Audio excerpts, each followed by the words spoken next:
Hello बच्चों, कैसे हो? बढ़िया। आप बढ़िया तो मैं भी बढ़िया। तो देखो बच्चों, आज हमें क्या पढ़ाई करनी है। आज है बेटे हमारे पास क्लास 12 का क्या होता है जब का वीडियो नंबर 3। तो बेटे ये क्लास 12 का क्या होता है जब का वीडियो नंबर 3 है। और इससे पहले दो वीडियो आपको प्लेलिस्ट में भी मिल जाएंगे, नीचे बेटे डिस्क्रिप्शन में भी मिल जाएंगे, और कुछ समय बाद आई बटन में भी लिंक आ जाएगा, जहां आप क्लास 12 के क्या होता है जब के सभी इंपॉर्टेंट क्वेश्चंस को पढ़ सकते हो और अपने सुंदर से नोट्स बना सकते हो, जो एग्जाम में आपकी बहुत ज्यादा हेल्प करेंगे। ठीक है बेटे, तो देखते हैं आज का हमारा टारगेट क्या है। आज का हमारा टारगेट है बेटे, क्या होता है जब के ऑर्गेनिक केमिस्ट्री के क्वेश्चंस। आपको पता है कि कल के वीडियो में हमने ऑर्गेनिक केमिस्ट्री से संबंधित क्या होता है जब स्टार्ट कर दिए थे। उसी सीक्वेंस में आज भी हम ऑर्गेनिक केमिस्ट्री के ही क्या होता है जब जो प्रीवियस ईयर बोर्ड एग्जाम्स में पूछे गए हैं उन्हें डिस्कस करेंगे, और कोशिश करेंगे कि आज हम ऑर्गेनिक केमिस्ट्री के सभी इंपॉर्टेंट क्या होता है जब कंप्लीट कर दें। ठीक है बेटे, तो चलो बच्चों, जल्दी से आज की पढ़ाई शुरू करते हैं।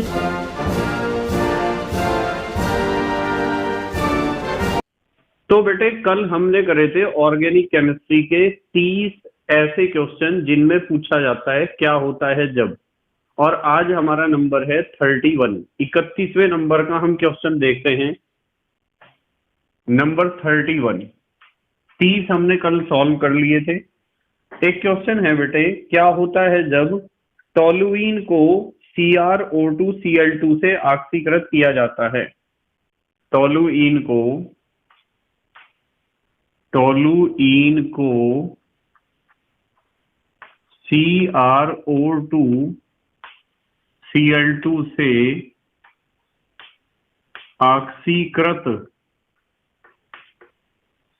ऑक्सीकृत किया जाता है, क्या होता है जब। आपको पता है कि CrO2Cl2 एक स्ट्रॉन्ग ऑक्सीडाइजिंग एजेंट है। देखो टोलुइन ऐसा होता है, ये होता है टोलुइन, बेंजीन रिंग के ऊपर जुड़ा होता है CH3। यदि हम टोलुइन का CrO2Cl2 के द्वारा ऑक्सीडेशन करते हैं, ऑक्सीकरण करते हैं, तो हमें पता है ये जो ऊपर मिथाइल ग्रुप है, ये मिथाइल ग्रुप पहले कन्वर्ट होगा एल्कोहल में, CH2OH में कन्वर्ट हो जाएगा।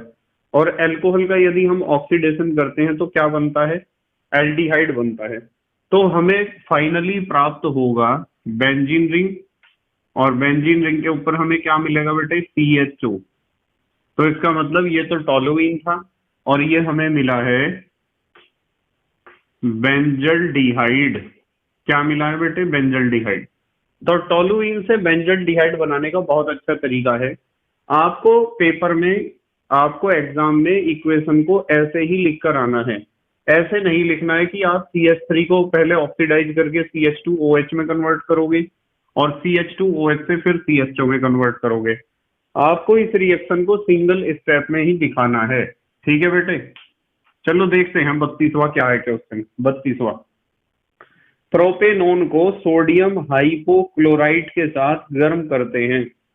प्रोपेनोन प्रोपेनोन को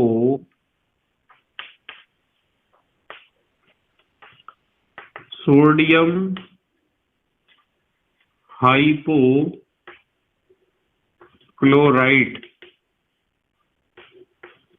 के साथ गर्म करते हैं। ये समीकरण आपको याद रखनी पड़ेगी। प्रोपेनोन तो बेटे एसीटोन को ही तो कहते हैं प्रोपेनोन। देखो ये प्रोपेनोन है, एसीटोन का ही नाम प्रोपेनोन होता है IUPAC में। सोडियम हाइपोक्लोराइट के साथ गर्म करना है NaOCl के साथ, तो यहाँ लेने पड़ते हैं 6 अणु NaOCl के। ये समीकरण आपको याद रखना पड़ेगा। एक तो बनता है क्लोरोफॉर्म CHCl3, यहाँ डेल्टा लिख लूं, इन्होंने कहा है गर्म करते हैं। एक तो क्लोरोफॉर्म बनता है, एक सोडियम एसीटेट बनता है, सोडियम एसीटेट CH3COONA। ठीक है बेटे। और इसी के साथ बनता है NaOH और NaCl। दो अणु तो NaOH के बनते हैं और 3 अणु बनते हैं NaCl के। इस समीकरण को आप लिख लिख कर याद कर लोगे बिल्कुल। ठीक है। अब आते हैं 33 पर। 33 फिनाइल मिथाइल कीटोन को 2,4-DNP के साथ गर्म करते हैं। देखो, फिनाइल मिथाइल कीटोन को 2,4-DNP के साथ गर्म करते हैं। पता है ना आपको 2,4-DNP, 2,4-डाइनाइट्रोफिनाइल हाइड्रेजीन। देखो, फिनाइल मिथाइल कीटोन, फिनाइल यही तो होता है बेटे, C6H5 ग्रुप, ये तो हो गया फिनाइल। और मिथाइल क्या होता है? CH3। और कीटोन है तो हम लिख देंगे ऐसे, ये होता है फिनाइल मिथाइल कीटोन। इसे हमें गर्म करना है 2,4-DNP के साथ। 2,4-DNP देखो कैसा होता है, ये तो NH2 है। क्या है बेटे? NH2। और ये है NH, और ये जुड़ा है बेंजीन रिंग के ऊपर इस तरीके से। और 2 और 4 पे 2 नाइट्रो है, 1 2, एक तो यहाँ होगा, 3 4, एक यहाँ होगा। ये होता है 2,4-DNP। पढ़ा रखा है आपको जब चैप्टर पढ़ाया था, एल्डिहाइड कीटोन और कार्बोक्सिलिक एसिड वाले यूनिट में मैंने आपको पढ़ाया था। देखो अब जरा ध्यान से, 2,4-डाइनाइट्रोफिनाइल हाइड्रेजीन, NH2 से ही तो बना है, हाइड्रेजीन से। तो जब ये दोनों आपस में रिएक्शन करते हैं ना, देखो ध्यान से, इन्होंने कहा phenyl methyl ketone, phenyl methyl ketone को 2,4-DNP के साथ गर्म करते हैं। सीधी बात है, आपको नजर आ रहा होगा, यहां से O और यहां से H2O निकल जाएगा बेटे एज ए साइड प्रोडक्ट। और मेन प्रोडक्ट जो हमें मिलेगा वो हाइड्रेजोन जैसा मिलेगा। ठीक है। C6H5 जो का तो लिख दूं, C6H5 एज इट इज, और बेटे CH3 भी एज इट इज। यहाँ कार्बन है, और कार्बन के बाद कौन आ रहा?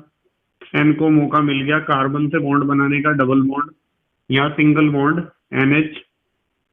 NH के बाद ये बेंजीन रिंग है, और बेंजीन रिंग के बाद दूसरे नंबर पे नाइट्रो है, और यहाँ भी नाइट्रो है। ठीक है बेटे। तो ये जो प्रोडक्ट है 2,4-DNP का जो डेरिवेटिव है, या 2,4-DNP और फिनाइल मिथाइल कीटोन से बना है, ये एक प्रकार का हाइड्रेजोन होता है। हाइड्रेजोन आप लिख सकते हो, हाइड्रेजोन। हमेशा ध्यान रखो कि हाइड्रेजीन से ज्यादातर बनने वाले प्रोडक्ट हाइड्रेजोन ही होते हैं।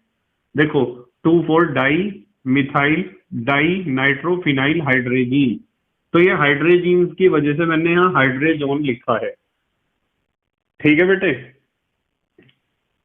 34 34वां देखते हैं क्या है, क्या होता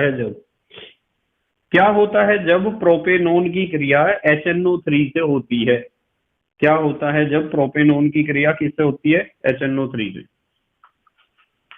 प्रोपेनोन की क्रिया किससे होती है बेटे? HNO3 से होती है। देखो, यहाँ बच्चे कंफ्यूज रहते हैं बहुत ज्यादा कि प्रोपेनोन की क्रिया HNO3 से कैसे कराएंगे। एक तो आपको पता होना चाहिए, प्रोपेनोन का मतलब होता है एसीटोन। प्रोपेनोन का मतलब 3 कार्बन वाला कीटोन, यानी एसीटोन।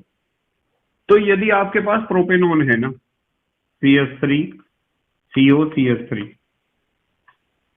और आप इसका रिएक्शन करने जा रहे हो नाइट्रिक एसिड के साथ, यहां लिख देता हूं चलो, HNO3 के साथ, चलो ऊपर ही लिखते हैं। हमें इसका रिएक्शन करना है HNO3 के साथ करना है। तो आपको बेटे एक बात पता होनी चाहिए, आपको पता होना चाहिए कि ये जो HNO3 है ना, ये एक स्ट्रॉन्ग ऑक्सीडाइजिंग एजेंट होता है। इस पर्टिकुलर केस में आप याद रखोगे, कंसंट्रेट HNO3 एक प्रबल आक्सीकारक होता है, और जब प्रबल आक्सीकारक होता है तो पक्की बात है, आपको पता है कीटोन का ऑक्सीडेशन जब होगा तो क्या बनेगा, कीटोन के ऑक्सीडेशन से कार्बोक्सिलिक एसिड बनेगा, और दो तरह के कार्बोक्सिलिक एसिड बनेंगे। यदि CO के दोनों तरफ कार्बन परमाणुओं की संख्या भिन्न भिन्न है तो कौन सा नियम लगता है बताओ कीटोन के ऑक्सीडेशन में? तो लगता है पोपोफ का नियम। किसका नियम? पोपोफ, पोपोफ रूल। ठीक है, पर यहाँ तो इधर भी एक कार्बन, इधर भी, कहीं से भी बॉन्ड टूट जाएगा।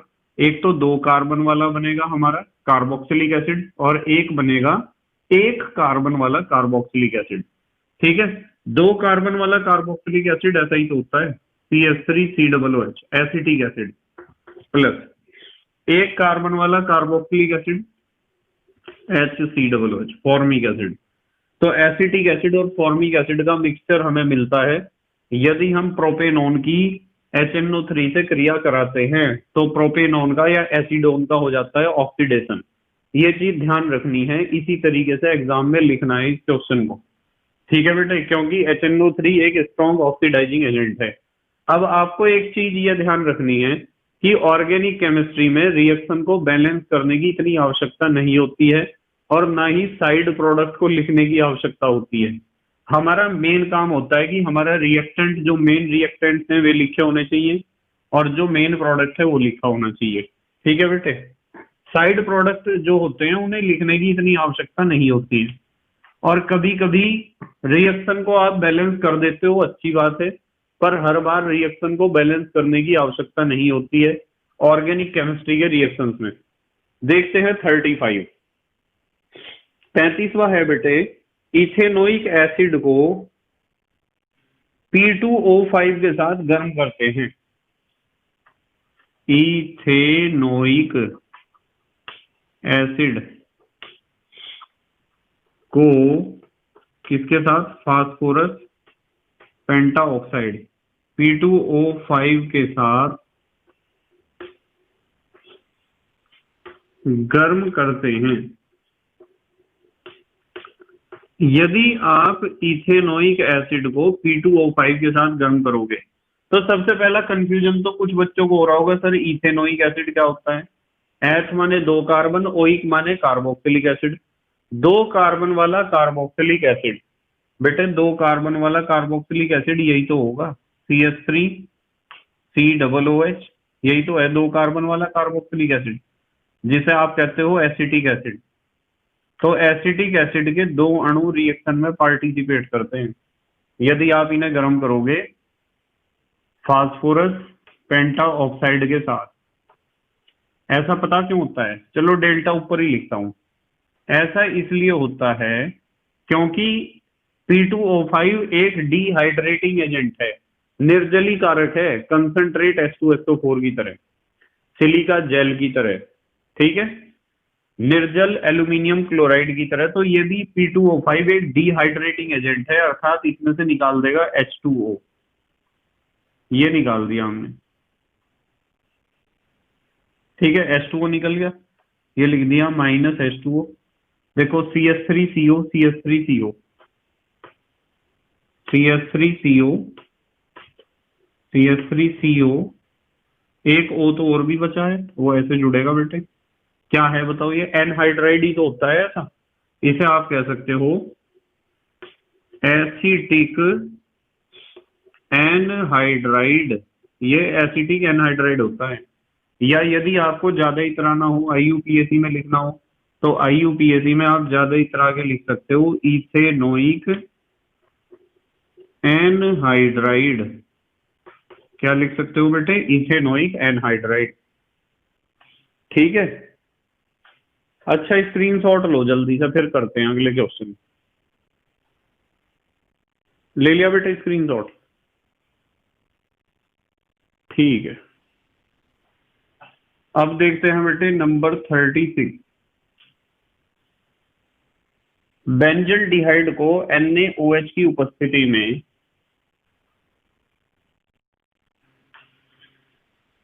बेंजल डिहाइड को NaOH की उपस्थिति में NaOH की उपस्थिति में फिनाइल मिथाइल कीटोन के साथ गर्म करते हैं। फिनाइल मिथाइल कीटोन के साथ क्या करते हैं? गर्म करते हैं। गर्म को मैं लिखता हूं डेल्टा। बस आप अपनी नोटबुक में सही कर लेना। देखो बेंजल डिहाइड है, बहुत अच्छा रिएक्शन है ये। बेंजल डिहाइड C6H5CHO, यही तो होता है बेंजल डिहाइड, C6H5CHO, ये तो बेंजल डिहाइड है। और हमें गर्म करना है इसे फिनाइल मिथाइल कीटोन के साथ। देखो मिथाइल को CH3 को ऐसे लिख सकता हूं क्या मैं? ये तो है मिथाइल, और इधर लिख दो फिनाइल C6H5। अब देखो आप, एल्डिहाइड है, ये कीटोन है, इसके पास अल्फा हाइड्रोजन है, और इसके पास यहाँ डबल बॉन्ड है, तो डबल बॉन्ड में से एक पाई बॉन्ड यहाँ मूव कर जाएगा इस और इस कार्बन को जोड़ने के लिए, और ये हाइड्रोजन एटम आ जाएगा इस ऑक्सीजन के पास संयोजकता को फुलफिल करने के लिए, पूरा करने के लिए। बताओ ऐसा रिएक्शन आपने पढ़ा था क्या? और NaOH की उपस्थिति में ही होता है ये रिएक्शन। बताओ क्या कहते हैं इसे? इसे कहते हैं एल्डोल संघनन या एल्डोल कंडेंसेशन। जहां आपको एल्डिहाइड या कीटोन के पास यानी कार्बोनिल कंपाउंड के पास अल्फा हाइड्रोजन नजर आ रहा है, तो आपको समझ जाना चाहिए एल्डोल कंडेंसेशन होगा, एल्डोल संघनन होगा, यदि NaOH की उपस्थिति में कह रहे हैं। और यदि NaOH की उपस्थिति में रिएक्शन हो रहा है और एल्डिहाइड या कीटोन के पास अल्फा हाइड्रोजन नहीं है, तो आपको समझ जाना चाहिए क्या होगा? Cannizzaro reaction. क्या होगा बेटे? Cannizzaro reaction. ये दोनों में डिफरेंस है, और कैनिजारो रिएक्शन और एल्डोल कंडेंसेशन दोनों ही इंपॉर्टेंट हैं बोर्ड एग्जाम के लिए। देखो बेटे क्या बनेगा, यहाँ तो C6H5 ज्यों का त्यों रहेगा, ये लिख लिया C6H5, ये CH ज्यों का त्यों रहेगा, ये O के पास कौन आ जाएगा? H, ये लिख दिया हमने OH, और इस कार्बन के बीच नया बॉन्ड बनाए, यहाँ लिखा हमने CH2, और उसके बाद CO, और ये लिख दिया C6H5। ये बनता है एल्डोल। इसे आप क्या कहते हो? एल्डोल कहते हो, और रिएक्शन को आप कहते हो एल्डोल कंडेंसेशन। नंबर 37 देखो क्या दिया है, 37 है बेटे, एसिटल डिहाइड को टॉलेंस अभिकर्मक के साथ गर्म करते हैं।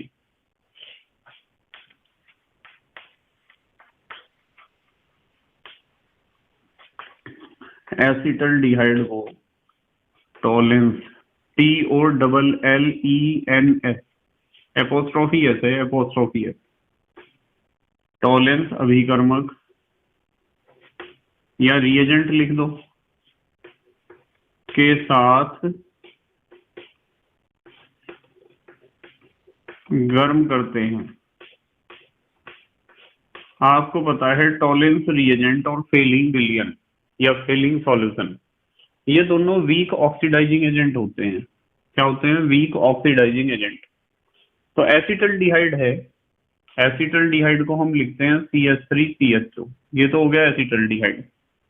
और टॉलेंस रिएजेंट मैंने आपको सिखाया था, 2 यहाँ होता है Ag, और NH3 का क्या होता है? होल ट्वाइस पॉजिटिव चार्ज, और इसके साथ क्या होते हैं? OH, 3 होते हैं OH नेगेटिव। जब ये आपस में रिएक्शन करते हैं तो एक तो बनता है एसीटेट आयन, यहाँ लिख देते हैं CH3COO नेगेटिव, एसीटेट आयन बनता है। एसीटेट आयन बनने के साथ साथ रजत दर्पण बनता है, ये लिख देते हैं 4Ag। ये रजत दर्पण है। कितने Ag लिखे? 4। यहाँ तो बेटे 2 हैं तो 2 लिखो, 2 बनेंगे। इसे आप ब्रैकेट में लिख दो। क्या है ये? रजत दर्पण। पेपर में क्वेश्चन आता है, बहुत इंपॉर्टेंट क्वेश्चन है, ध्यान रखना है आपको। रजत दर्पण बनेगा, अमोनिया बनेंगे और जल के अणु बनेंगे। 4NH3 + 3H2O। ज्यादा हो गए बेटे ये तो यहाँ 2 आना चाहिए, 2H2O। 4NH3 + 2H2O। यदि आपको लगता है कि रिएक्शन में बैलेंस होने में कोई प्रॉब्लम है तो आप देख लेना, रिएक्शन बैलेंस कर लिया करो अपने आप। यदि कोई आपको लग रहा है, हो जाती है कभी कभार कोई मिस्टेक रिएक्शन बैलेंस करने में। CH3CHO + 2AgNH3 का whole twice + 3OH negative = CH3COO negative + 2Ag, यह रजत दर्पण है, + 4NH3 + 2H2O। देखो जो इस तरह की रिएक्शन होती है ना, जिसमें हमारे पास कितने क्रियाकारक हैं? 3 अभिकारक हैं, और उत्पाद भी कितने हैं? 1 2 3 4। तो ऐसी रिएक्शन को बैलेंस कर लेना चाहिए।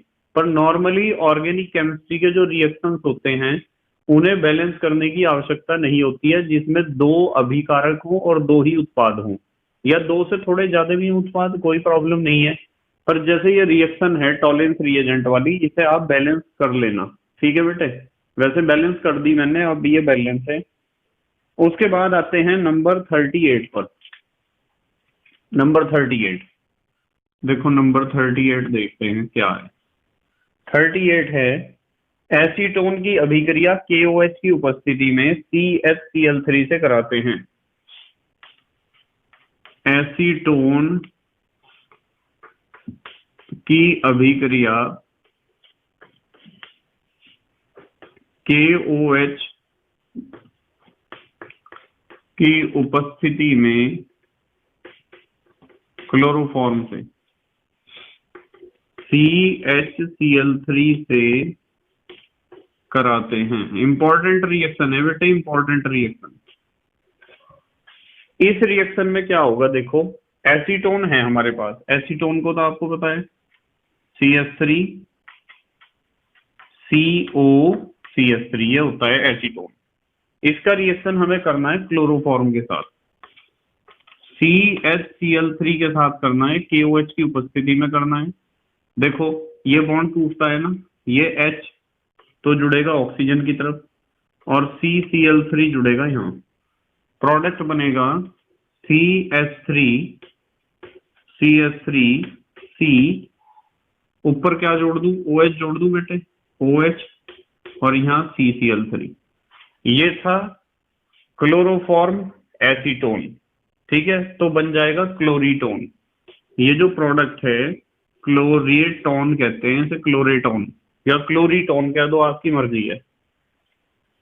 Chloroform + acetone = क्लोरीटोन। नंबर 39 देखो क्या है। 39 है बेटे, ऑक्जेलिक एसिड को ग्लिसरॉल के साथ गर्म करते हैं। ऑक्जेलिक एसिड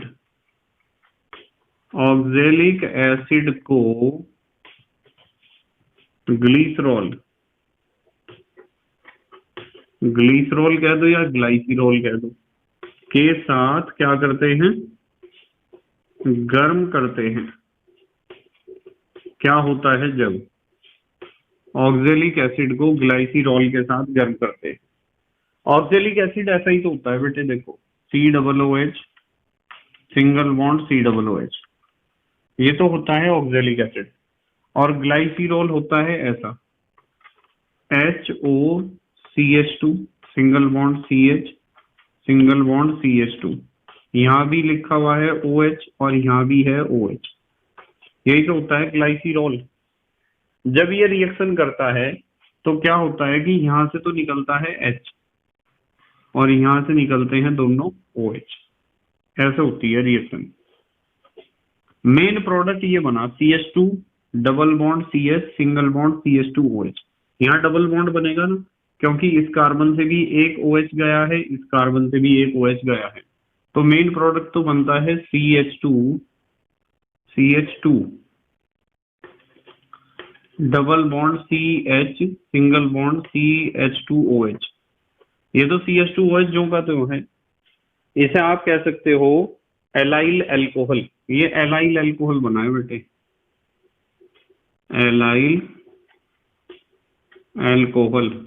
ये एलाइलिक ग्रुप है ना, डबल बॉन्ड सिंगल बॉन्ड। साथ में देखो एक और दूसरा जल का अणु HOH दो बने हैं जल के अणु। और क्या बना है, एक CO2 ये है, एक CO2 ये है। तो आप लिख सकते हो दो अणु बने हैं CO2 में।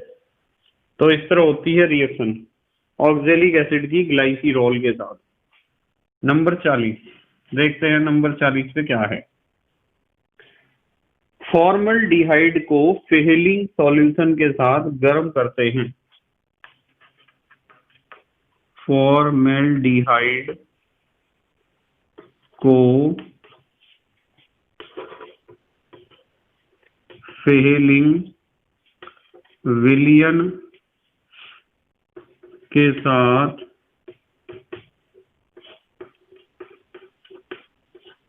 गर्म करते हैं। फेहलिंग विलयन के साथ गर्म करते हैं फॉर्मल्डिहाइड को। ये भी रिएक्शन मैंने आपको करा रखा है, देखो ये फॉर्मल्डिहाइड है HCHO 2Cu double positive plus 3OH negative. ये भी एक वीक ऑक्सीडाइजिंग एजेंट होता है। एक तो बनेगा बेटे HCOO नेगेटिव, ठीक है। दूसरा ये Cu डबल पॉजिटिव है, इसका ऑक्सीडेशन हो जाएगा Cu2O में, Cu2O। और ये जो Cu2 है ये अवक्षेप है रेड कलर का। चलो अवक्षेप का निशान लगाते हैं और नीचे लिखते हैं रेड कलर का अवक्षेप होता है, ठीक है। साथ में और क्या बनता है, जल भी बनेगा, दो अणु बनेंगे जल के। ये दोनों रिएक्शन आपको बिल्कुल आनी चाहिए, ठीक है। एक तो ये वाली टॉलेंस रिएजेंट वाली रिएक्शन और एक ये फेहलिंग विलयन वाली। ये दोनों रिएक्शन आपको बिल्कुल पक्की करके जानी है। चलो अच्छा स्क्रीनशॉट लो जल्दी से, फिर देखते हैं अगले क्वेश्चन। ले लिया बेटे स्क्रीनशॉट, ठीक है। नंबर 41 41 पे देखते हैं क्या रिएक्शन है। क्या होता है जब एसीटोन को सांद्र H2SO4 के साथ आश्रित करते हैं। एसीटोन को सांद्र H2SO4 के साथ क्या करते हैं, आश्रित यानी गर्म करते हैं, आश्रित करते हैं।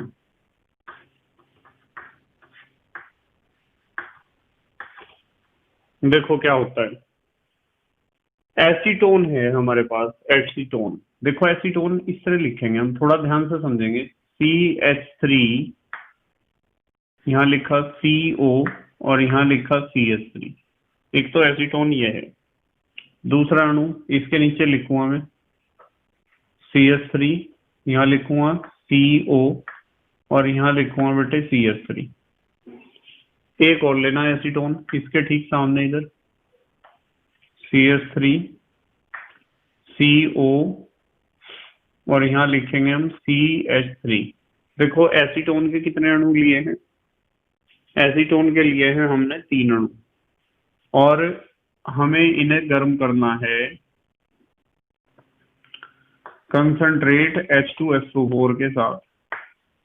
तो आपको पता है कंसंट्रेट H2SO4 एक डिहाइड्रेटिंग एजेंट है, निर्जली कारक है। तो यहां से तो निकलेगा O, ध्यान से देखो यहां से O निकलेगा और यहां से H2 निकलेगा। तो यहां से H2O निकल जाएगा तो बॉन्ड बन जाएगा, कार्बन और CH के बीच में बॉन्ड बन जाएगा। इसी तरीके से यहाँ होगा, यहाँ से ऑक्सीजन निकलेगा और यहाँ से 2 हाइड्रोजन, यहाँ से ऑक्सीजन और यहाँ से 2 हाइड्रोजन। देखो CH3 मैंने लिख दिया, CH3 की जगह तो CH आ जाएगा फिर, क्योंकि दो हाइड्रोजन निकल गए। और यहाँ सिंगल बॉन्ड ये जो का त्यों है CO, इसके ऊपर जुड़ा हुआ है CH3। और ये यहाँ क्या है, CH बचेगा ना बेटे, CH बचेगा, क्योंकि H2O निकलेगा, यहाँ H2O निकलेगा ना। फिर ये सिंगल बॉन्ड, यहाँ बचेगा आपका C, यहाँ भी क्या बचेगा, C ही तो बचेगा बेटे, यहाँ क्या बचेगा C, क्योंकि O तो यहाँ से निकल गया इसके साथ। तो यहाँ क्या बचेगा बेटे, C बचेगा। और ये हो गया आपका C, और नीचे जुड़ा हुआ है CH3। थोड़ा ध्यान से समझना, यहाँ से दो हाइड्रोजन, यहाँ से ऑक्सीजन, तो यहाँ बचेगा हमारे पास CH, ये CH बचा। फिर ऊपर सिंगल बॉन्ड, यहाँ बचेगा हमारे पास C, और C के ऊपर जुड़ा हुआ है CH3, और एक बॉन्ड ये बना दिया हमने। तो इस तरह का कंपाउंड बनेगा, पर इसमें संयोजकता पूरी करनी होगी हमें। देखो संयोजकता पूरी करने का तरीका ये है कि आप यहाँ ऑक्सीजन गया, यहाँ से हाइड्रोजन, तो ये डबल बॉन्ड बनेगा यहाँ।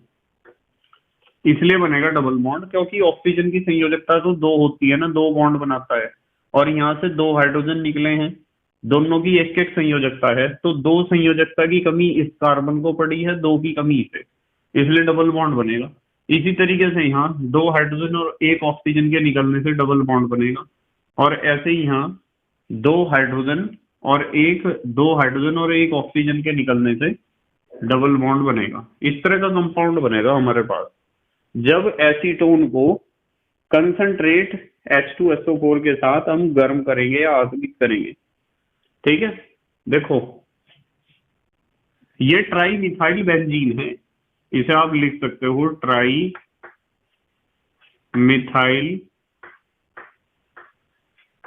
बेंजीन, ट्राई मिथाइल बेंजीन बनता है। ठीक है बेटे, चलो नंबर 42 देखते हैं, 42 क्या है। नंबर 42 है, फॉर्मल्डिहाइड की क्रिया CH3MgBr से कराकर जल अपघटन कराते हैं। क्या होता है जब फॉर्मल्डिहाइड की क्रिया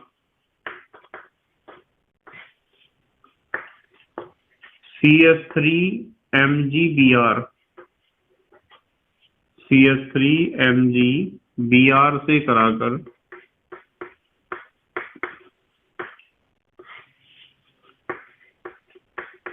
जल अपघटन कराते हैं।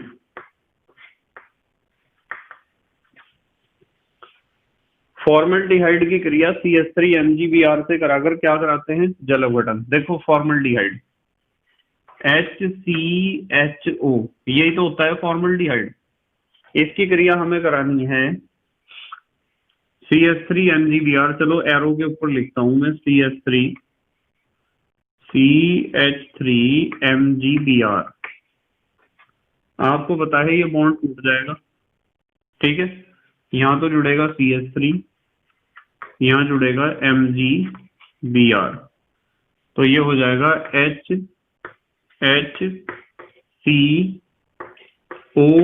HCOMgBr, और यहाँ क्या जुड़ेगा बेटे, यहाँ जुड़ेगा CH3।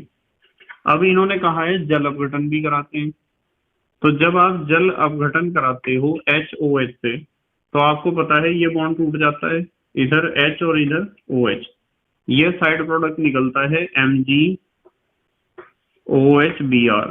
मेन प्रोडक्ट क्या बनता है CH3, ये क्या है CH2, और ये सिंगल बॉन्ड OH, CH3CH2OH, यानी दो कार्बन वाला एल्कोहल, जिसे आप कह सकते हो इथाइल एल्कोहल।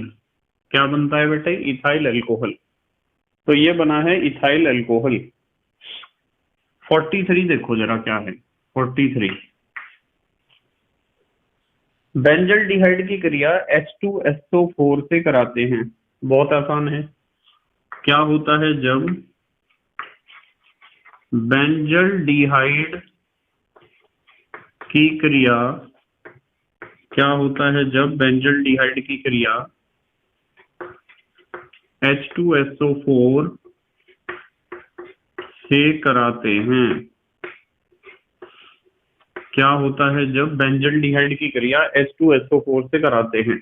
ये है बेटे बेंजल डिहाइड, देखो ये बेंजीन रिंग है, इसके ऊपर जुड़ा है CHO और मेटा डायरेक्टर होता है, ये लिख दिया हमने, मेटा पोजीशन पे एक H दिखा दिया क्योंकि रिएक्शन मेटा पोजीशन पे ही होगी। और H2SO4 को हमेशा ऐसे लिखना चाहिए इन रिएक्शन में OH SO3H।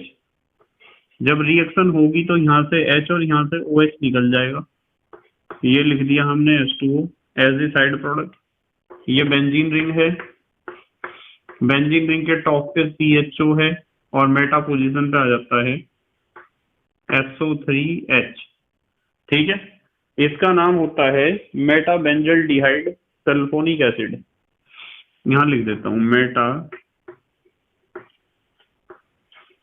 Benzyl डिहाइड sulphonic acid. Meta benzaldehyde sulphonic acid आप इसे कह सकते हो। ये है 43। अब आते हैं नंबर 44 पर। नंबर 44, देखो एक बात बताता हूँ आपको, ऑर्गेनिक केमिस्ट्री के जितने इंपॉर्टेंट क्या होता है जब हैं वो सारे मैं करा दूंगा आपको आज, चाहे वो कितने भी हो जो बोर्ड एग्जाम में रिसेंटली पूछे गए हैं। और इन्हें पक्का करके जाना है, बिल्कुल पक्का करके। एग्जाम में बैठोगे तो ये सारे रिएक्शंस आपको आने चाहिए। इसके बाद मैं कराऊंगा आपको, या तो कराऊंगा अभिक्रिया पूर्ण करो, या फिर मैं कराऊंगा नेम रिएक्शंस। ठीक है, मुझे अभिक्रिया पूर्ण करो ये भी कराना है, नेम रिएक्शंस भी कराने हैं, और कैसे प्राप्त करोगे ये भी कराना है। ये सारी चीजें जो इंपॉर्टेंट हैं ये सारी चीजें कराऊंगा। उसके बाद बेटे मैं क्लास 11th का सिलेबस स्टार्ट करूंगा। ठीक है, फिर आप अपनी प्रैक्टिस करते रहना। एक चीज का ध्यान रखना है कि आपको क्वेश्चन बैंक जरूर लेना है जिसमें प्रीवियस ईयर के क्वेश्चंस होते हैं और सॉल्व किए हुए होते हैं, जिससे आप फास्टली रिवाइज कर सको और छोटे छोटे क्वेश्चंस की प्रैक्टिस कर सको।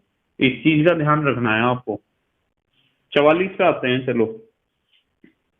इथेनल की क्रिया HCN से होती है। इथेनल, इथेनल की क्रिया पता है ना, इथेनल क्या होता है? इथेनल की क्रिया HCl है या HCN? HCN है, hydrogen cyanide. HCN hydrogen cyanide से होती है। क्या होता है जब इथेनल बेटे एक एसिटल डिहाइड का नाम होता है इथेनल, क्योंकि एथ माने 2 कार्बन। देखो एसिटल डिहाइड CH3CHO, ऐसा ही तो होता है एसिटल डिहाइड का संरचना। इसका रिएक्शन HCN से तो आप करा दोगे हाइड्रोजन साइनाइड। हाइड्रोजन साइनाइड से जब रिएक्शन कराओगे एक बॉन्ड टूट जाएगा, H तो जुड़ेगा इधर ऑक्सीजन की तरफ, इधर जुड़ जाएगा CN। तो ये तो हो गया आपका CH3, ये कार्बन है, पुराना हाइड्रोजन है, ऊपर जुड़ेगा OH, देखो OH जुड़ेगा ना, और एक जुड़ जाएगा CN। ये था हमारे पास एसिटल डिहाइड। चलो इथेनल को एसिटल डिहाइड भी तो हम लिख सकते हैं, एसिटल डिहाइड। तो ये क्या हो जाएगा? एसिटल डिहाइड साइनोहाइड्रिन, इसका नाम हो जाएगा। यहां लिखता हूं, इधर लिख दूं, एसिटल डिहाइड साइनोहाइड्रिन। एसिटल डिहाइड साइनोहाइड्रिन बनेगा जो मेन प्रोडक्ट होगा। ठीक है बेटे, अच्छा स्क्रीनशॉट लो जल्दी से। ले लिया बेटे स्क्रीनशॉट? ठीक है, नंबर 45 देखते हैं क्या है। 45, एसीटोन की क्रिया फिनाइल हाइड्रोजीन से होती है। क्या होता है जब एसीटोन की क्रिया, एसीटोन की क्रिया फिनाइल हाइड्रोजीन से होती है। क्या होता है जब एसीटोन की क्रिया फिनाइल हाइड्रोजीन से होती है? बहुत आसान है। फिनाइल हाइड्रोजीन तो आपको पता है ये फिनाइल ग्रुप है, और ये हो गया NH और ये हो गया NH2। ये होता है फिनाइल हाइड्रोजीन। इसका रिएक्शन हमें करना है एसीटोन के साथ। एसीटोन को चलो ऐसे लिखते हैं, देखो ये एसीटोन ही तो है बेटे, CH3COCH3 उल्टा करके लिख दिया मैंने। अब आपको नजर आ रहा होगा कि रिएक्शन कैसे होगी। एकदम आपको पता चल रहा होगा कि यहाँ से H2 निकलेगा और यहाँ से निकलेगा O। ये निकल जाता है H2O as a side product. ये आपका रिंग है, ये NH है, ये N ही तो बचा है यहाँ, डबल बॉन्ड C, और एक CH3 ये है और एक CH3 ये है। ठीक है, ये था हमारे पास एसीटोन और ये था फिनाइल हाइड्रोजीन। तो इसे आप कह सकते हो acetone phenyl hydrazone. Acetone phenyl hydrazone कह सकते हो आप इसे, ये नाम है इसका। नंबर 46 पे आ जाओ चलो। अच्छा 46, जितने इंपॉर्टेंट क्या होता है जब है वो सारे करा दूंगा मैं आपको ऑर्गेनिक के, और पी ब्लॉक के तो मैंने करा ही दिए थे आपको। ठीक है बेटे, इथाइल एमीन ग्रिग्नार्ड के साथ क्रिया करता है। क्या होता है जब, कैसा लिख दिया ये 6, तो साफ लिखो।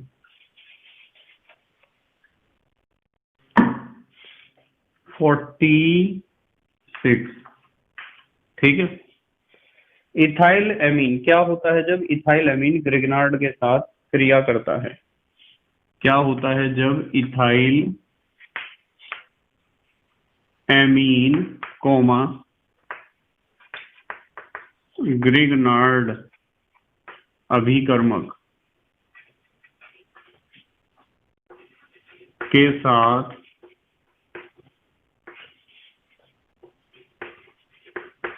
क्रिया करता है?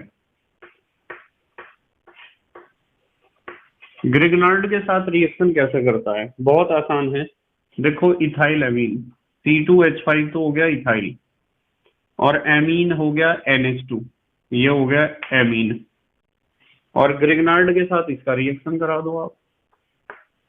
ग्रिग्नार्ड में RMgX ले लो या RMgBr ले लो। चलो, जब रिएक्शन होगा तो यहाँ से एल्केन बन जाएगा। ये RH क्या होता है? एल्केन। मेन प्रोडक्ट चलो RH ही लिखते हैं। मेन प्रोडक्ट तो ये होता है RH, जिसे हम कहते हैं एल्केन, प्लस साथ में क्या बनता है? C2H5 NHMgBr, C2H5 NHMgBr। ठीक है, इथाइल अमीन मैग्नीशियम ब्रोमाइड आप इसे कह सकते हो। उसके बाद आते हैं नंबर 47 पे आते हैं बेटे। 47, इथाइल एमीन की NaNO2 व HCl से क्रिया होती है। ठीक है, क्या होता है जब इथाइल एमीन की NaNO2 व HCl से क्रिया होती है?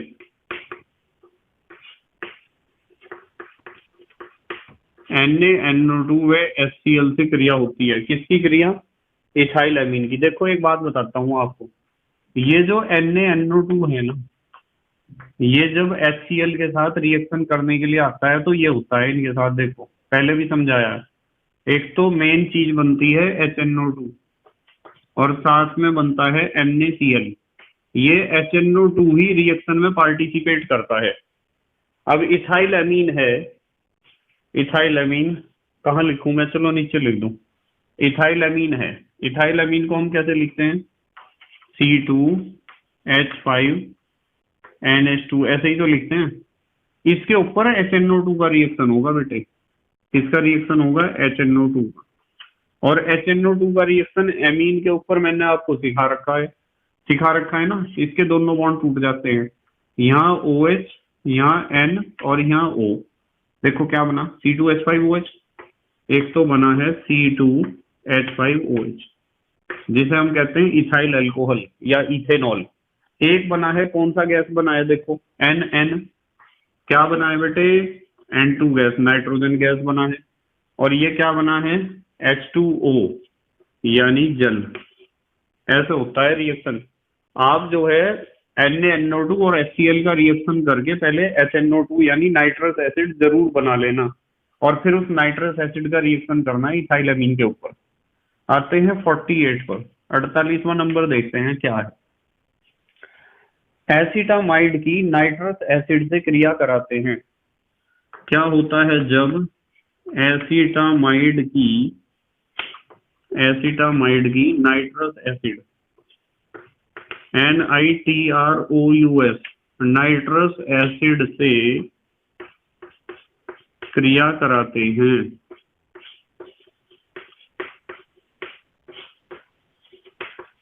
नाइट्रस एसिड तो यही है, HNO2 को ही तो कहते हैं नाइट्रस एसिड। एसिटामाइड ऐसा होता है CH3CONH2, ये है एसिटामाइड। इसका रिएक्शन करना है हमें नाइट्रस एसिड के साथ, HNO2 के साथ। बताओ कर लोगे क्या रिएक्शन, कर लोगे ना। नाइट्रोजन के ये बॉन्ड टूट जाएंगे, इधर OH, इधर N, इधर O। बताओ क्या क्या बना है, CH3COOH बना है, एसिटिक एसिड, जिसे सारी दुनिया कहती है सिरका या विनेगर। चाउमीन में बहुत खाते हैं हम इसे, घर में अचार भी डालते हैं, पर अचार डालना इतना वैल्यूएबल नहीं है जितना चाउमीन है।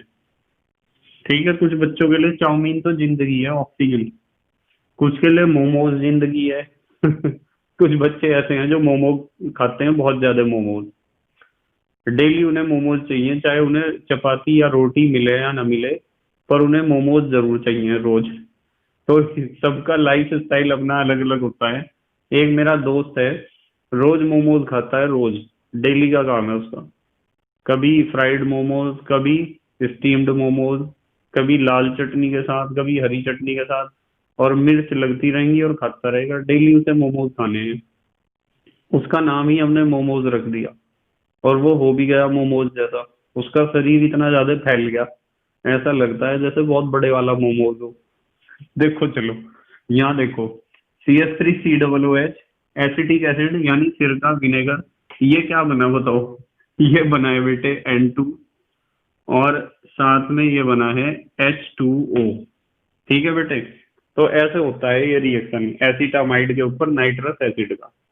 अब आते हैं 49 पर। 49, ये क्या है, ग्लूकोज। क्या होता है जब ग्लूकोज की अभिक्रिया टॉलेंस रिएजेंट से कराते हैं। ग्लूकोज की अभिक्रिया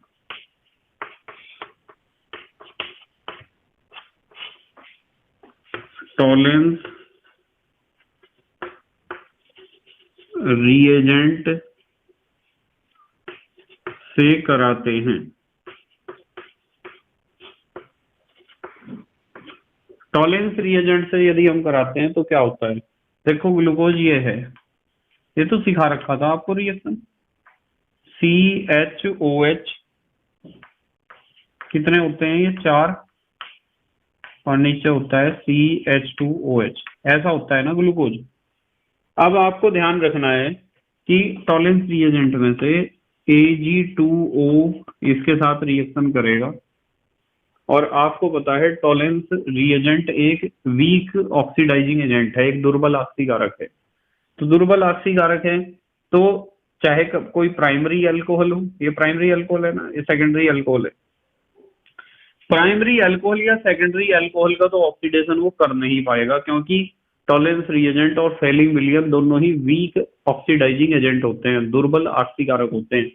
पर CHO को वो छोड़ेगा नहीं बिल्कुल भी। CHO को COOH में कन्वर्ट करना ज्यादा आसान है, और टॉलेंस रिएजेंट इस काम को कर जाएगा। ठीक है, तो इसे कन्वर्ट कर देगा किस में बेटे, इसे COOH में। ये ऑक्सीजन यहाँ मिल जाएगी ना इसे, ये वाली ऑक्सीजन, तो ये हो जाएगा COOH सिंगल बॉन्ड, ये हो जाएगा CHOH का होल 4 और सिंगल बॉन्ड CH2OH।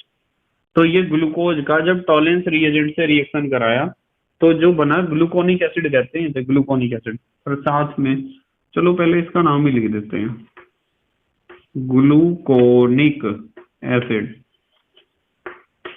इस रिएक्शन से ही पहचान होती है कि ग्लूकोज में एक एल्डिहाइड ग्रुप प्रेजेंट होता है।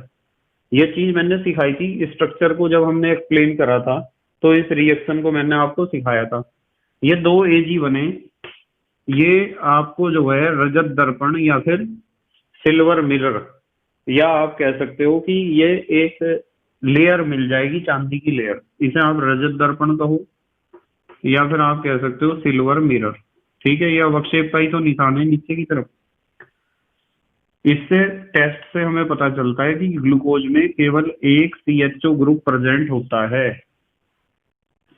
ठीक है, एग्जाम में क्वेश्चन इस तरह भी पूछा जाता है कि आप किस प्रकार सिद्ध करोगे कि ग्लूकोज में एक एल्डिहाइड ग्रुप उपस्थित होता है, एल्डिहाइड समूह उपस्थित होता है। तो आप कहोगे कि ग्लूकोज का रिएक्शन टॉलेंस रिएजेंट के साथ जब हम कराए, जो एक वीक ऑक्सीडाइजिंग एजेंट है, तो हमें ग्लूकोनिक एसिड मिला। मतलब ये कि प्राइमरी अल्कोहल और सेकेंडरी अल्कोहलिक ग्रुप जो है उनका कुछ भी नहीं बिगड़ा, बिगड़ा है तो सिर्फ किसका, CHO ही कन्वर्ट हो सकता है COOH में, और आपको ग्लूकोनिक एसिड मिला है जिसमें केवल एक COOH है। तो इससे स्पष्ट होता है कि हमारे पास कहीं ना कहीं ग्लूकोज में एक CHO है जो COOH में कन्वर्ट हुआ है। अच्छा, स्क्रीनशॉट लो, अगले रिएक्शन देखेंगे फिर। ले लिया बेटे स्क्रीनशॉट? ठीक है, नंबर 50वें नंबर पे देखते हैं क्या है। एक बच्चे का कमेंट आया कि सर समझ में तो आ रहा है बहुत अच्छा, हर एक चीज समझ में आ रही है, पर सर एक प्रॉब्लम है। प्रॉब्लम ये है कि ये बताओ कि ये जो स्क्रीनशॉट है ये कहाँ से मिलेगा, किसी दुकान से मिलेगा या ऑनलाइन मिलेगा? आप जो बार बार कहते हो स्क्रीनशॉट ले लो जल्दी से, स्क्रीनशॉट ले लो जल्दी से, तो मुझे बहुत हंसी आई। मैंने कहा बेटे स्क्रीनशॉट तो आपके मोबाइल से ही मिलेगा, आप किसी अपने दोस्त से पूछ लो कि स्क्रीनशॉट कैसे लिया जाता है। तो एक से एक बच्चे हैं, जो बच्चा पूछ रहा है मेरे से कि सर स्क्रीनशॉट कहाँ से मिलेगा ये बता दो। तो इसलिए थोड़ा सा ध्यान दिया करो बेटे, जब कोई चीज इस तरह समझ में नहीं आती है तो आपको अपने दोस्तों से डिस्कस कर लेना चाहिए। 50वां नंबर है, ग्लूकोज की क्रिया हाइड्रोजन साइनाइड से कराते हैं। क्या होता है जब ग्लूकोज की अभिक्रिया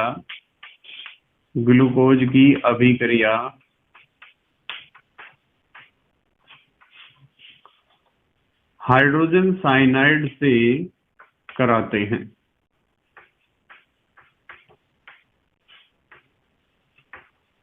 ग्लूकोज की अभिक्रिया हाइड्रोजन साइनाइड से कराते हैं। एक मेरा स्टूडेंट ऐसा भी था जिसने एक बार मेरे से क्वेश्चन पूछा था कि सर मेरी समझ में आता है सब कुछ, पर मेरे बड़े भैया घर आए हुए हैं और उन्होंने मेरे से पूछा कि ऊर्जा किसे कहते हैं। मैंने उन्हें बता दिया ऊर्जा किसे कहते हैं। फिर उन्होंने पूछा उदाहरण बताओ, तो मेरी समझ में ही नहीं आया कि उदाहरण का मतलब क्या होता है। कि सर उदाहरण तो मुझे पता ही नहीं, आप बताओ सर उदाहरण का क्या मतलब होता है। उदाहरण पूछ रहे थे मैं बार बार, उदाहरण बता उदाहरण बता। अब उदाहरण क्या बताऊं उन्हें, तो उस बच्चे को उदाहरण का मतलब ही नहीं पता था कि उदाहरण या एग्जाम्पल का क्या मतलब होता है। तो थोड़ा पढ़ाई की कमी रह जाती है ना, पढ़ाई की कमी थोड़ी सी पूरी करनी चाहिए, हमें सीखने का प्रयास करना चाहिए। ठीक है, ये सीखने की प्रक्रिया लगातार चलती रहती है बेटे, ऐसा नहीं होता है कि मैं पूरा सीख चुका हूं या मेरे से बड़े जो टीचर्स हैं वो पूरा सीख चुके हैं। कभी भी कोई भी व्यक्ति अपने जिंदगी में पूरा नहीं सीख पाता है। जो सीखने की प्रक्रिया है वो थ्रू आउट द लाइफ चलती है, जीवन पर्यंत सीखने की प्रक्रिया चलती है। यदि आपको लगता है कि मैं पूरा सीख चुका हूं, तो मैं भी नहीं सीख चुका हूं पूरा, मैं भी रोज सीखता हूं, आपसे सीखता हूं, अपने साथियों से सीखता हूं, बहुत सारी बुक्स जो पढ़ता हूं उनसे भी सीखता हूं। बहुत सारे क्वेश्चंस देखता हूँ, उनसे सीखता हूँ।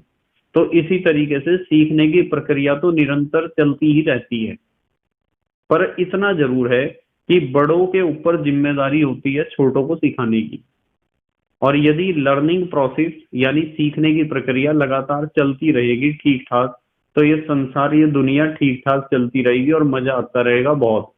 और यदि सीखने की प्रक्रिया हमने बंद कर दी, या तो हमने सीखना बंद कर दिया या किसी को सिखाना बंद कर दिया, अपने छोटे भाई बहन हैं परिवार में, उन्हें हम अच्छी बातें सिखाते हैं ना, छोटे बच्चों को हम अच्छी बातें सिखाते हैं, यही तो होता है सीखना या लर्निंग। अब आप इसी सीखने को किसी सब्जेक्ट के लेकर अंदर लेकर आ जाते हो, तो वो सब्जेक्ट की स्टडी भी सीखना ही है। जैसे केमिस्ट्री में हम सीखते हैं कि कोई रिएक्शन कैसे होती है, या कोई घटना, कोई प्रक्रिया, कोई प्रक्रम कैसे होता है, तो ये सीखना ही तो है बेटे। सीखने की क्रिया तो लगातार चलती रहती है थ्रू आउट द लाइफ। और कौन किसे सिखा सकता है, इस ये कोई निश्चित नहीं है। कभी कभी हमें छोटे बच्चों से भी सीखने को मिलता है, जैसे आपसे बहुत सारी बातें सीखने को मुझे मिलती हैं। ठीक है, मतलब जो बच्चे मेरे पास पढ़ते थे, जो पढ़ते हैं मेरे पास कॉलेज में या कोचिंग में, उन्होंने ही तो मुझे सिखाया था कि सर यूट्यूब पे चैनल बना लो आप। उन्होंने ही तो सिखाया था। जो प्रॉब्लम्स आई हैं, उन प्रॉब्लम्स को रिजॉल्व उन्हीं बच्चों ने तो करा है। आप में से ही कुछ बच्चे हैं जो मुझे सिखाते हैं कि सर ऐसे करना है काम। ठीक है, चलो खैर, इसे देखते हैं। ग्लूकोज की अभिक्रिया हाइड्रोजन साइनाइड से कराते हैं। ग्लूकोज का रिएक्शन हाइड्रोजन साइनाइड से कराना है। देखो ये ग्लूकोज है, इस बार मैं CHO को ऐसे लूंगा क्योंकि मुझे HCN का अटैक कराना है। CHOH whole 4 single bond CH2OH, ये है ग्लूकोज। इसके ऊपर रिएक्शन करना है हाइड्रोजन साइनाइड का। ये बॉन्ड टूट जाएगा, इधर H और इधर CN, तो ये CH, ये OH और ये CN, और यहाँ CHOH का होल 4 ज्यों का त्यों है, और ये CH2OH भी ज्यों का त्यों है। ये ग्लूकोज था, और ग्लूकोज के ऊपर रिएक्शन हमने करी है हाइड्रोजन साइनाइड की। तो ये जो प्रोडक्ट बनता है इसे कहते हैं ग्लूकोज, ग्लूकोज साइनोहाइड्रिन। इसे कहते हैं ग्लूकोज साइनोहाइड्रिन, DRIN है बेटे, DRIN, ग्लूकोज साइनोहाइड्रिन। नंबर 51 पे आते हैं, चलो नंबर 51। ग्लूकोज एसिटिक एनहाइड्राइड से क्रिया करता है। क्या होता है जब ग्लूकोज एसिटिक, यहाँ कोमा लगा देना चाहिए, glucose acetic anhydride, acetic anhydride से क्रिया करता है। क्या होता है जब ग्लूकोज एसिटिक एनहाइड्राइड से क्रिया करता है? देखो ग्लूकोज CHO, ध्यान से देखना है बिल्कुल, CHOH का होल 4 है ना, और CH2OH, ये है ग्लूकोज। इसका रिएक्शन हमें करना है एसिटिक एनहाइड्राइड से। तो एनहाइड्राइड 4 और 1 5 OH के ऊपर रिएक्शन करेगा, तो मैं 5 लूंगा, CH3CO, CH3CO, और यहाँ O। देखते हैं क्या होता है।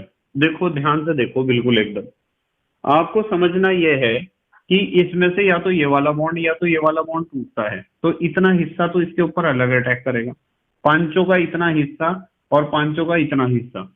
यहां से जो है मान के चलो, अच्छा ये वाला बॉन्ड टूटता है मान लो, देख लो जरा, ये वाला बॉन्ड तोड़ रहा हूं मैं, इसे कुछ और ना समझ लेना, बॉन्ड तोड़ के दिखा रहा हूं, ये तोड़ के, ठीक है। तो क्या होगा, ये CH3COOH, CH3COOH, 5 ये वाले जो हमारे पास CH3CO हैं हिस्सा, 5 इधर जुड़ जाएंगे, इधर और इधर, 4 तो यहाँ चाहिए, एक यहाँ, तो CH3COOH यानी एसिटिक एसिड कितने बनेंगे, 5 बनेंगे, 4 तो यहाँ से और एक यहाँ से, और जो बचा है CH3COO, ये यहाँ जुड़ जाएगा, इसे CH3 लिखूंगा मैं, CHCOOCH3, ठीक है। तो इसका मतलब ये है कि मेन प्रोडक्ट तो ऐसा बनेगा, CHO तो जो का तो है, सिंगल बॉन्ड, CH, COO, देखो ये COO लिखा मैंने, और CH3, कितने हैं ये, 4, और यहाँ CH2, देखो CH2, COO, CH3, साथ में क्या बनेगा, साथ में 5, 4 और 1 5 बनेंगे, CH3 COOH, 4 और 1 5 ही तो बनेंगे, CH3 COOH, एसिटिक एसिड। ठीक है, तो इस तरह के 2 प्रोडक्ट हमें मिलने वाले हैं। एक तो एस्टर है, यानी कि 5 जगह क्या बना है, एस्टर, पेंटा एस्टर भी आप इसे कह सकते हो, और एक बना है, 5 अणु बने हैं एसिटिक एसिड के। इसे आप जो इससे जब प्रोडक्ट बनता है, इसे ग्लूकोज पेंटा एसीटेट भी आप कह सकते हो, क्योंकि CH3COO को हम कहते हैं एसिटिक ग्रुप, ठीक है, या एसीटेट ग्रुप कहते हैं। अच्छा, अब हमारे देश के प्यारे प्यारे बच्चे जल्दी से स्क्रीनशॉट लेंगे, ले लिया बेटे स्क्रीनशॉट, ठीक है। तो बेटे मुझे उम्मीद है कि आपके समझ में आए होंगे क्या होता है जब ये 51 क्वेश्चंस जो ऑर्गेनिक केमिस्ट्री से रिलेटेड हैं, ये सारे 51 क्वेश्चंस रिलेटेड हैं ऑर्गेनिक केमिस्ट्री से। आपको ध्यान ये रखना है कि ऑर्गेनिक केमिस्ट्री के जितने भी इंपॉर्टेंट क्या होता है जब हैं, वो मैंने यहाँ आपको करा दिए हैं। इनकी प्रैक्टिस करके ही आप एग्जाम में बैठोगे। इनऑर्गेनिक केमिस्ट्री के भी लगभग मैंने 40, यानी पी ब्लॉक के लगभग 40 क्या होता है जब, आपको पहली वीडियो में करा दिए थे, और आपको सारी वीडियो प्ले लिस्ट में मिल जाएंगी। अब मैं शायद कल को कराऊंगा आपको, या तो मैं कराऊंगा अभिक्रियाएं पूर्ण करो, या फिर मैं कराऊंगा नेम रिएक्शंस, ठीक है। उसके बाद लास्ट में मैं आपको कराऊंगा कैसे प्राप्त करोगे, जो इंपॉर्टेंट है, बोर्ड एग्जाम में पूछे जाते हैं बार बार, ठीक है बेटे। बस इस चीज का ध्यान रखो कि आपके पास क्वेश्चन बैंक भी होना चाहिए। जो बोर्ड एग्जाम की प्रिपरेशन के लिए क्वेश्चन बैंक मार्केट में आते हैं, वो सबसे अच्छे पब्लिकेशन का क्वेश्चन बैंक आपको परचेज करना है। और किसी भी यूनिट को आपको पहले जो मैं पढ़ाता हूँ सारी वीडियोस देखो, नोट्स बनाओ, उसके बाद आपको साइड बुक या फिर क्वेश्चन बैंक पर आना है। यदि आप बिल्कुल टारगेट कर रहे हो केवल बोर्ड एग्जाम के लिए, तो आप मेरे नोट्स कर लो कंप्लीट, उन्हें समझ लो ढंग से, एक एक पॉइंट को समझ लो, और एक क्वेश्चन बैंक ले लो बहुत अच्छे पब्लिकेशन का, जो बेस्ट पब्लिकेशन हो। अपने केमिस्ट्री के स्कूल टीचर से पूछ लो, या फिर अपने कोचिंग के टीचर से पूछ लो, क्योंकि अलग अलग स्टेट में अलग अलग पब्लिकेशन के क्वेश्चन बैंक होते हैं जो ज्यादा अच्छा काम करते हैं, ठीक है बेटे। तो thank you very much for watching this video, okay, bye.